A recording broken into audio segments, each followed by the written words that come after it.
After Saul returned from pursuing the Philistines, he was told, David is in the Desert of En Gedi. So Saul took 3,000 able young men from all Israel and set out to look for David and his men near the Crags of the wild goats. He came to the sheep pens along the way. A cave was there, and Saul went in to relieve himself. David and his men were far back in the cave. The men said, This is the day the Lord spoke of when he said to you, I will give your enemy into your hands for you to deal with as you wish. Then David crept up unnoticed and cut off a corner of Saul's robe. Afterward, David was conscience-stricken for having cut off a corner of his robe. He said to his men, The Lord forbid that I should do such a thing to my master, the Lord's anointed, or lay my hand on him, for he is the anointed of the Lord. With these words, David sharply rebuked his men and did not allow them to attack Saul. And Saul left the cave and went his way.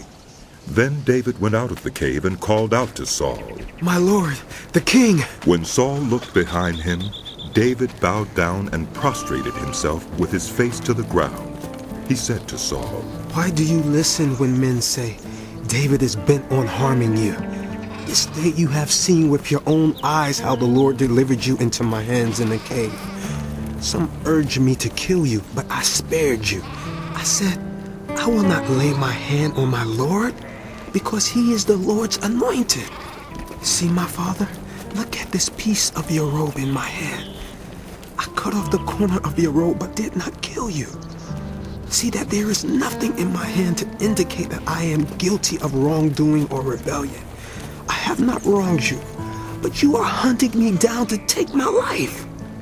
May the Lord judge between you and me, and may the Lord avenge the wrongs you have done to me. But my hand will not touch you. As the old saying goes, from evildoers come evil deeds. So my hand will not touch you. Against whom has the king of Israel come out? Whom are you pursuing? A dead dog? A flea? May the Lord be our judge and decide between us. May he consider my cause and uphold it. May he vindicate me by delivering me from your hand. When David finished saying this, Saul asked, Is that your voice, David, my son? And he wept aloud.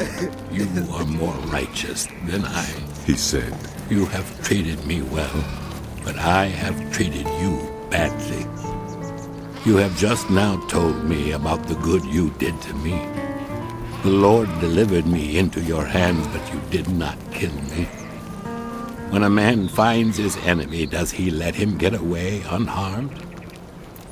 May the Lord reward you well for the way you treated me today. I know that you will surely be king, and that the kingdom of Israel will be established in your hands. Now swear to me by the Lord that you will not kill off my descendants or wipe out my name from my father's family. So David gave his oath to Saul. Then Saul returned home, but David and his men went up to the stronghold.